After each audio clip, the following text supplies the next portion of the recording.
رسول اللہ صلی اللہ علیہ وآلہ وسلم سب لوگوں سے زیادہ جواد سخی تھے، اور رمضان میں دوسرے اوقات کے مقابلے میں جب جبرائیل علیہ السلام آپ صلی اللہ علیہ وسلم سے ملتے بہت ہی زیادہ جود و کرم فرماتے۔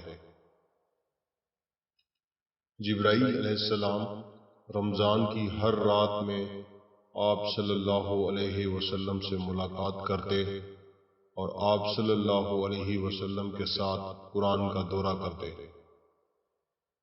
غرض نبی کریم صلی اللہ علیہ وسلم لوگوں کو بھلائی پہنچانے میں بارش لانے والی ہوا سے بھی زیادہ جود و کرم فرمایا کرتے تھے۔